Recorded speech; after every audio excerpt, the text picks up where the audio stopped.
Will drinking honey with hot water help to reduce weight? An average human can live for 3 weeks without food but only 3 days without water. We all know the importance and benefits of water. Not only does it helps in regulating body temperature but it also helps in detoxifying the body. It is also believed that water boosts metabolism and aids in weight loss. It is commonly believed that drinking honey and lemon water on an empty stomach in the morning speeds up weight loss. However, Nani Setelvid says that it is not a proven fact and one cannot claim that it helps in weight loss.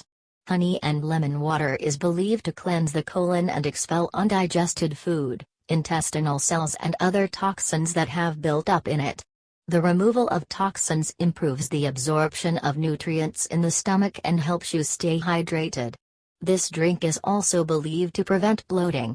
Plus, honey boosts your energy levels and the water helps in cleansing your digestive system. Lemon too is a storehouse of antioxidants that help in beating fatigue.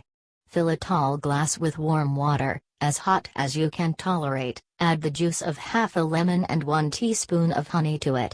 Now stir the mixture well and drink it. If you are diabetic, there is no need to shy away from this drink as it's safe for diabetics to add honey to lemon water. Also, remember to avoid drinking tea or coffee for at least half an hour after you have had the honey and lemon mix.